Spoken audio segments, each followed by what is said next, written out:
Indiana Jones and the Dial of Destiny, more like Indiana Jones and the Devastating Personal Life. Oh boy, this one's bleak.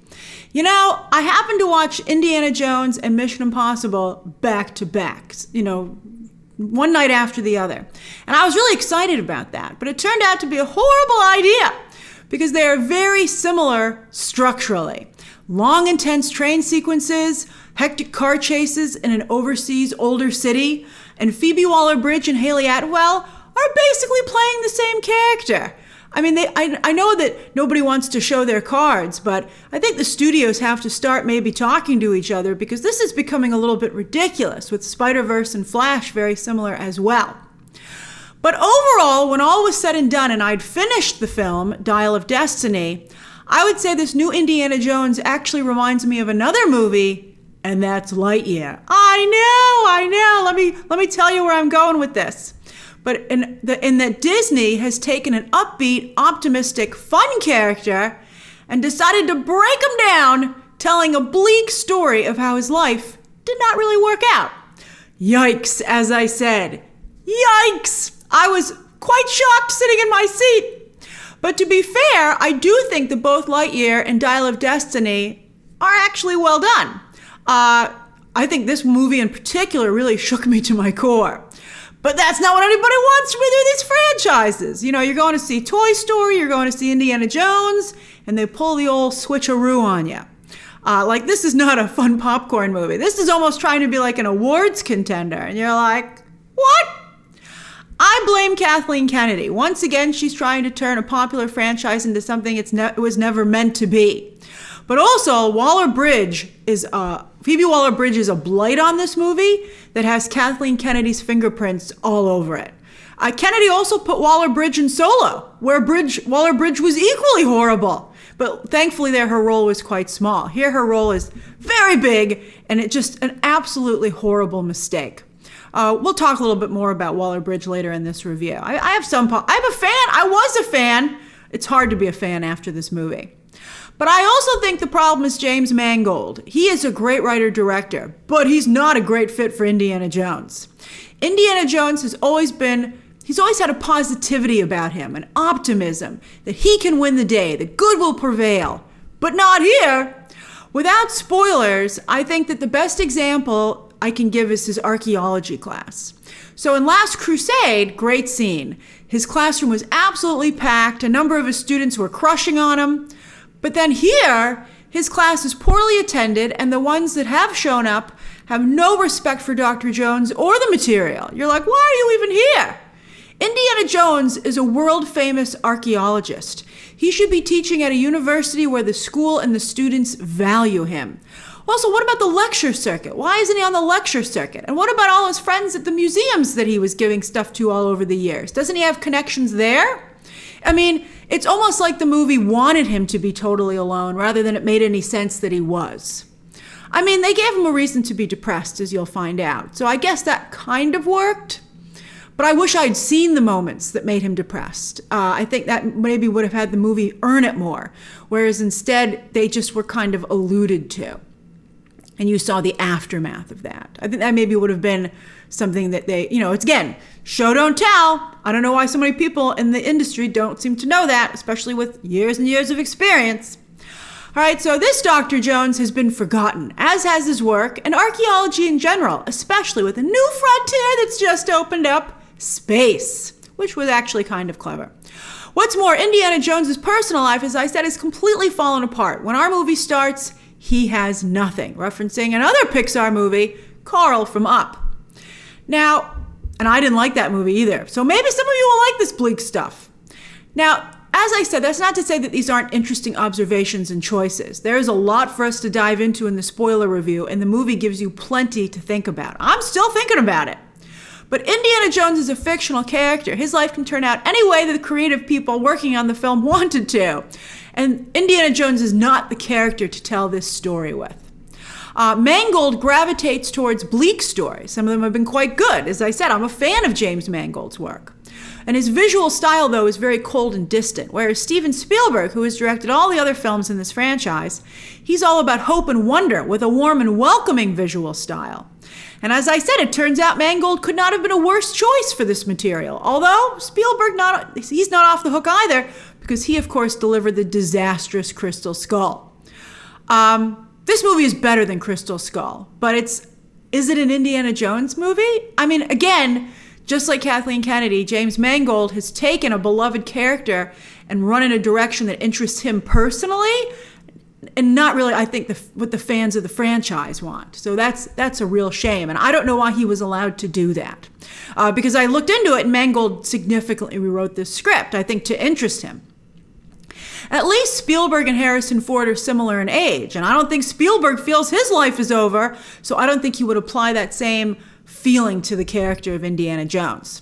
But we all know that Harrison Ford has turned into a huge curmudgeon, and just like he poorly influenced the fate of Han Solo, which he should not have been able to do, Ford's real-life bad attitude has been allowed to seep into Indiana Jones.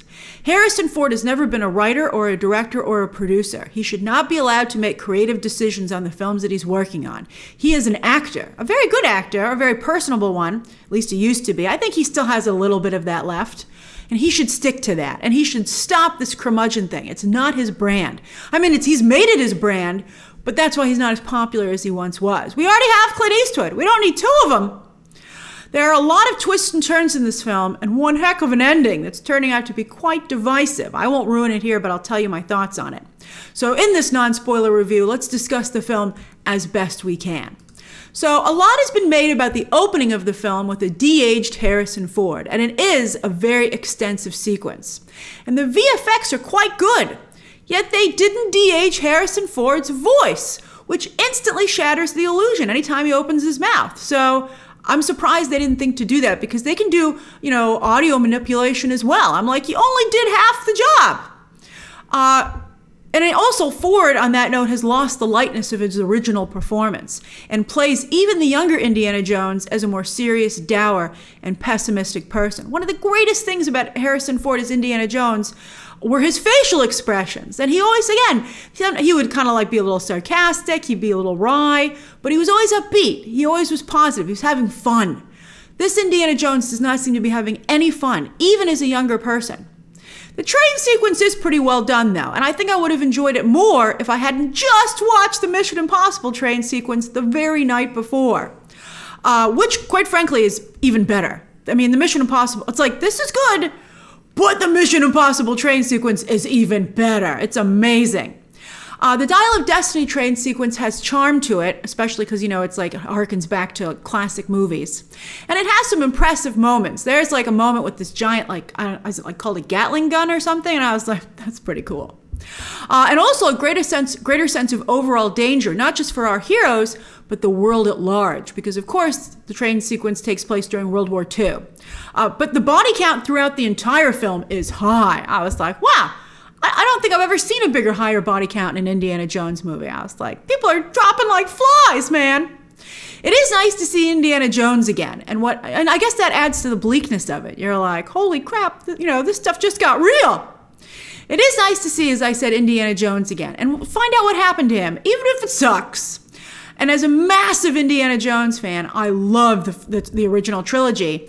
I am glad that I saw this film, and I'd recommend it to other Indiana Jones fans, potentially even on the big screen. It was also neat to see Indiana Jones in the late 1960s. I think they recreated that quite well. And I think he fit, like in other times you're like, Harrison Ford's Indiana Jones is so clearly a 1930s, 40s character. How could, in Crystal Skull, he didn't seem to quite fit in the 50s.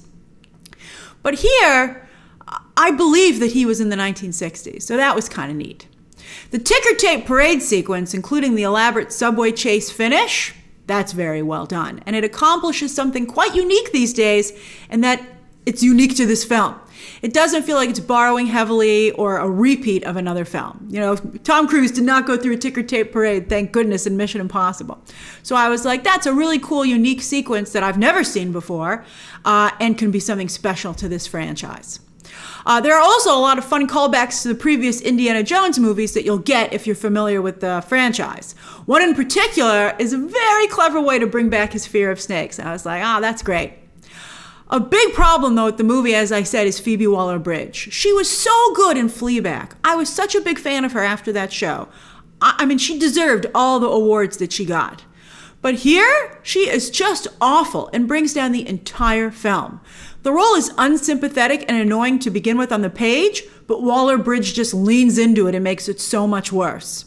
And as I said, Hayley Atwell is basically playing the same character over in Mission Impossible, and she shows you how to do it. I mean, Waller-Bridge not only did a horrible job, but really hurts from the fact that you can see somebody do such a much better job simultaneously in a movie that's coming out at the same time.